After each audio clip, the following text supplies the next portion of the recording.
Here's our respiration review video. These are the essential understandings from IB.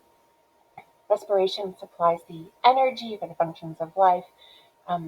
Basically, we are producing ATP, and that ATP can be used to power enzymes and all kinds of other cool things. It's a very controlled release of energy. So generally, when we burn sugar with oxygen, this combustion of glucose results in a huge loss of energy. All this energy is released into the environment. If we were to burn our sugar in our bodies that fast, we would die. And so instead, it's a very small, very controlled step-by-step, little step-by-little step transfer of energy out of glucose onto electron carrier molecules like FADH2 and NADH, and then eventually into ATP. So, quick look at ATP. It is called adenosine triphosphate. This is much like the A adenine of DNA. So a lot of similarities here in this little chunk. So this is the adenosine part, and then tri for 3-phosphate, because we've got 1, 2, 3 phosphate groups. The bonds between the phosphate groups are very high energy.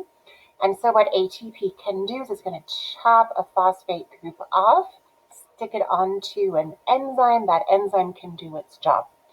What's left over when that phosphate group is chopped off of ATP is now 1,2 phosphates, which is why we end up with ADP.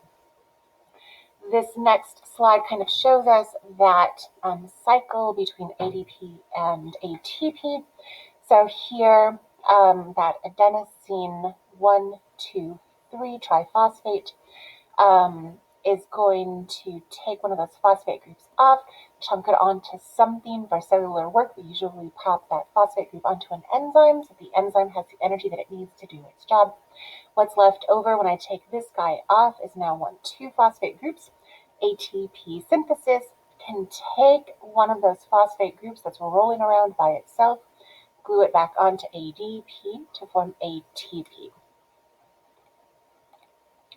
All of this occurs just outside the mitochondria and inside the mitochondria, and so we're going to look really fast at the structure of a mitochondria. So there's an outer membrane and an inner membrane. Be careful with that inner membrane. In chloroplasts, we have an outer membrane and an inner membrane just inside.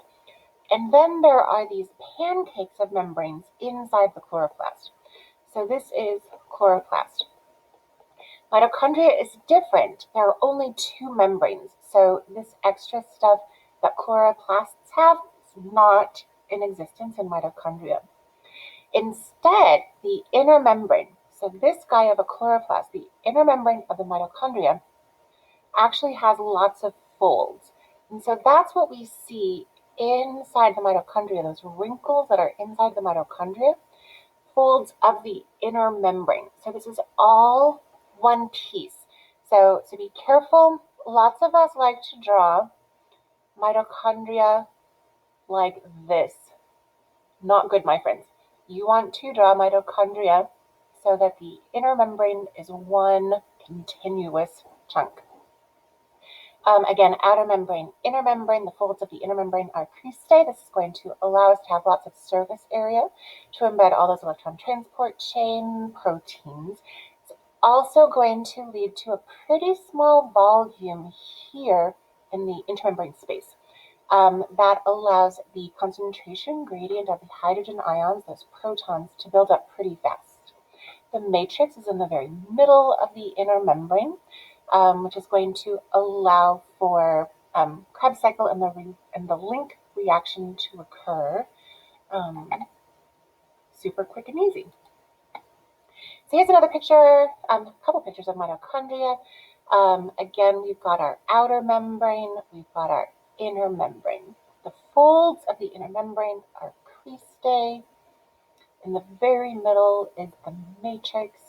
And then between the 2 membranes, all of this space between the membranes, the outer and the inner, that is the intermembrane space.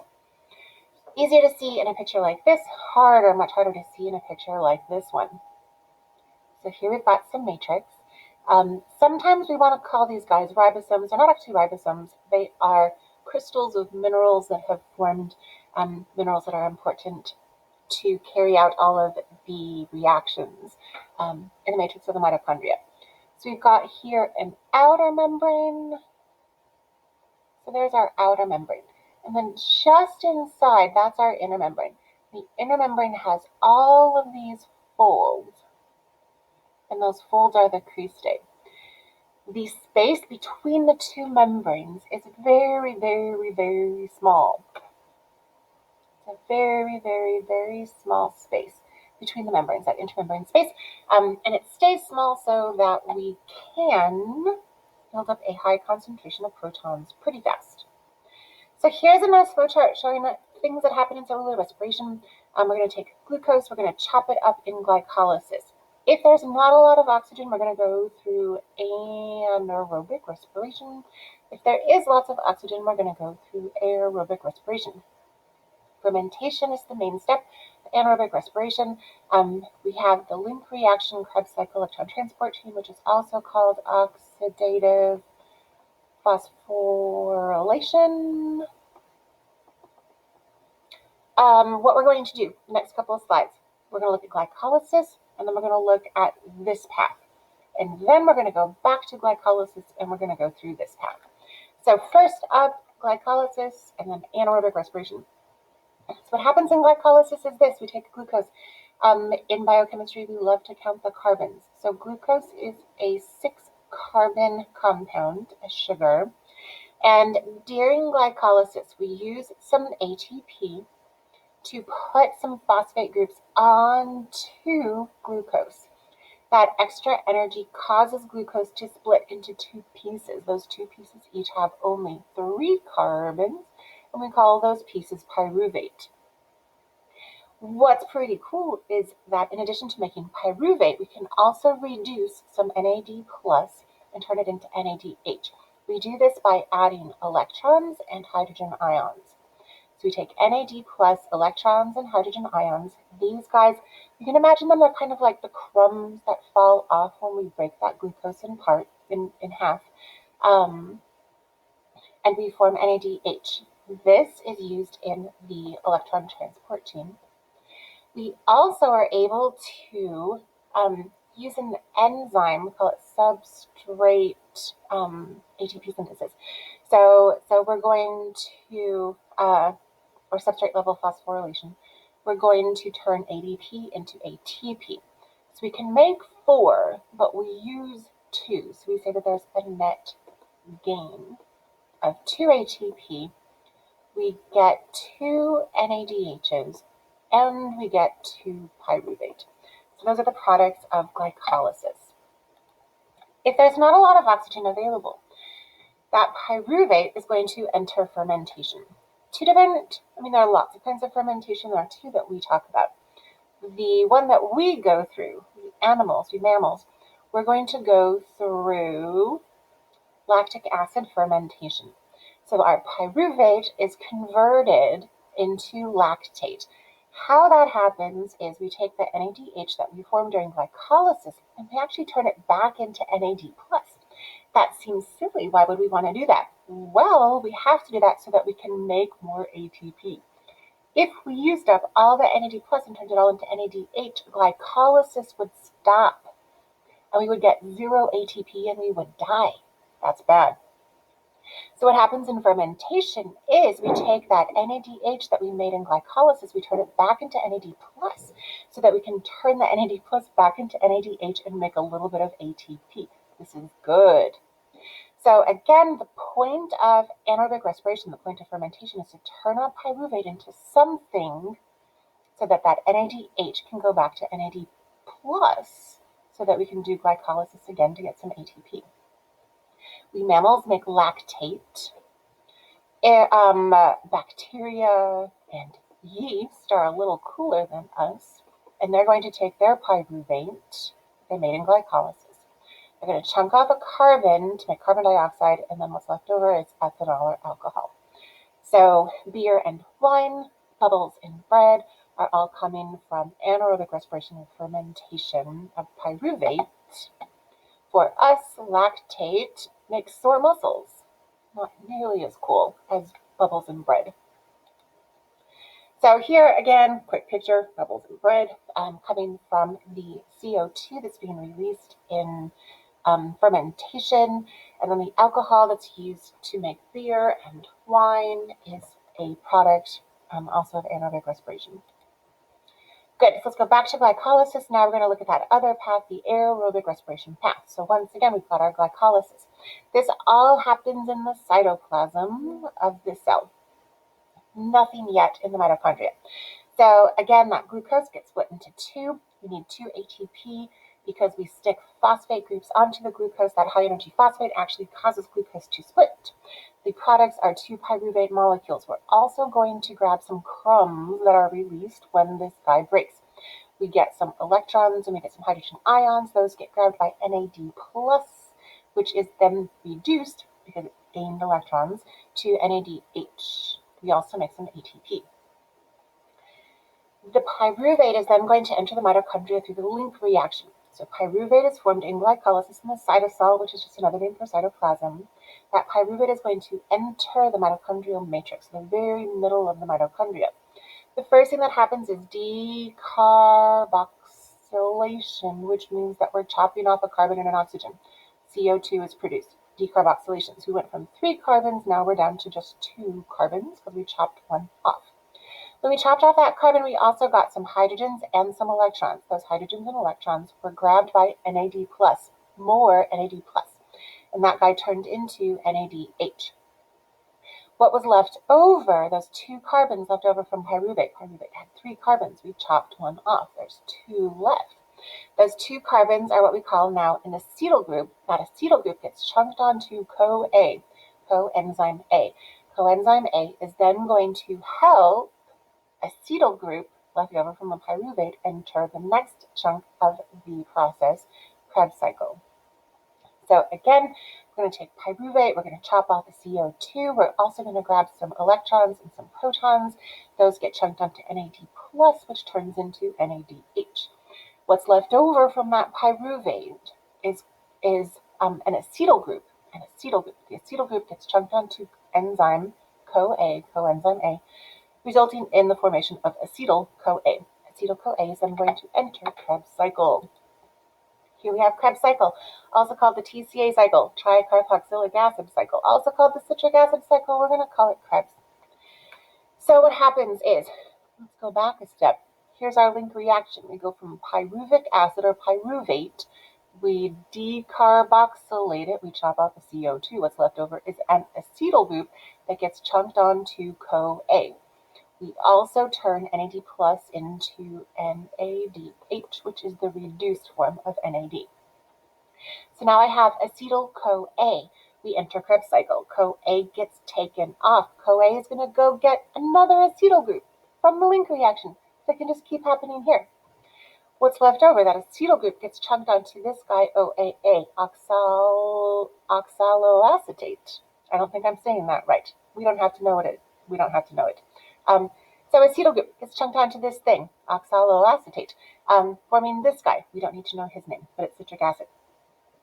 This guy then gets decarboxylated. We chop off another CO2. When we chop off a CO2, we get electrons and hydrogen ions. Those get chunked onto NAD+, which turns into NADH. What's left over gets decarboxylated again. And again, we have electrons. See, it should be a negative. Electrons and hydrogens are kind of formed as crumbs when CO2 falls off of the acetyl group. These guys get chunked onto NAD+, which turns into NADH.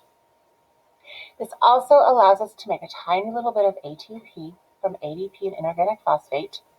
We chop off some more electrons and hydrogens, and that's going to turn FAD into FADH2. We make some more NADH when we turn this guy back into that guy in the cycle. All this NADH and the FADH2 is going to go to the last step, electron transport chain, which is also called oxidative phosphorylation. So again, Krebs cycle, we start with pyruvate that got turned into an acetyl group stuck onto coenzyme A. The acetyl-CoA enters Krebs cycle. Decarboxylation of the acetyl group leads to the formation of reduced NADH that picked up electrons and hydrogens when those CO2s got chunked off. The NADH and the FADH2 that's formed with the protons and electrons from the acetyl group that used to be pyruvate, that used to be glucose. All of those electron carrier molecules are going to take their electrons and their protons to the electron transport chain, which is also called oxidative phosphorylation, chemiosmosis, proton gradient, all this vocabulary, electron transport chain. So what happens? Here's our matrix. We've got our NADH and we've got our FADH2. We've got our NADH and our FADH2. They're going to drop off electrons to the electron transport chain. The electron transport chain is going to pass those electrons along, which provides energy to these proteins, provides energy, movement of the electrons, provides energy to the proteins. The proteins of the electron transport chain use the energy from the electrons that they got from NADH and FADH2. They use that energy to push or pump protons, hydrogen ions, into the intermembrane space. This is our outer membrane of the whole entire mitochondria. And then this is the inner membrane with all those folds of the cristae. So we pump the protons into the intermembrane space. We get this high concentration of hydrogens into the intermembrane space. Again, these hydrogens are getting here because electrons from NADH and FADH2 are chunked onto the electron transport chain. The electron transport chain uses the energy from the electrons jumping to pump the hydrogen into the intermembrane space. High concentration of hydrogen in the intermembrane space. At the end of the electron transport chain, the electrons have to get off because there are certain spots, we call them redox centers. There are certain spots where the electrons can be. And if these guys are all full of electrons, the electrons can't jump. And so we have to get the electrons off the electron transport chain. We do that with oxygen. So at the last spot of the electron transport chain, the electron's going to jump onto oxygen. The oxygen is also going to grab some hydrogens floating around, and that's going to form water. Oxygen plus electron plus hydrogen makes water. So we call oxygen the final electron acceptor. It gets the electrons off the electron transport chain so there's space for the electrons to keep jumping. The electrons have to jump so that there's energy to pump those protons into the intermembrane space. Why do we need all those proteins in the intermembrane space? Here's the magic. Now that we have this high concentration, our proton gradient of hydrogen ions, we are breaking the laws of nature.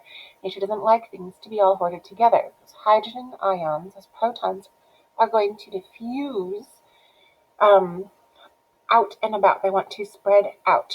The only way that they can get through this inner membrane back to the matrix is to pass through ATP synthase. The movement of those hydrogen ions through ATP synthase gives energy to ATP synthase. ATP synthase uses the energy of the hydrogens moving through to glue together ADP and inorganic phosphate. ADP and inorganic phosphate. The combination of those two guys getting smashed together is ATP. So once again, electrons from NADH and FADH2 are plopped onto the electron transport chain. The electrons jump. The jumping of the electrons in the electron transport chain provides energy to those proteins of the electron transport chain. The proteins use that energy to pump hydrogen ions out of the matrix into the intermembrane space. At the very end of the electron transport chain, oxygen is going to take the electrons away so there's space for them to keep moving. When oxygen combines with the electrons and some protons, we end up with water. This high concentration of hydrogen ions in the intermembrane space that is formed when the hydrogen ions are pumped by the proteins of the electron transport chain, it's going to lead to a process called chemiosmosis, which is the coupling of the movement of the hydrogen ions through ATP synthase to form ATP. We have lots of hydrogens here. They don't like to be hoarded together. They're going to pass out of the intermembrane space back into the matrix. The only option for this path is through ATP synthase. ATP synthase uses the energy from the hydrogen ions moving to glue together ADP and inorganic phosphate to form ATP. We call this oxidative phosphorylation. Oxidative because these guys are losing electrons. You lose electrons, that's oxidation. So these guys are losing electrons, that's the oxidative part. Phosphorylation, we're gluing a phosphate group onto ADP, that's the phosphorylation part. Oxidative phosphorylation, when we use an oxidation reaction, the electron transport chain is losing electrons. To phosphorylate, glue a phosphate group onto ADP. Oxidative phosphorylation on the electron transport chain. Due to chemiosmosis, the movement of the hydrogen ions from a high concentration gradient to a low concentration gradient, that high proton gradient, that high concentration of protons of hydrogen ions is the result of the energy from the electrons on the electron transport chain is used to pump the hydrogens into the intermembrane space. Hopefully we're feeling a little bit better about electron transport chain, aerobic respiration, anaerobic respiration. As always, if you have questions, let me know.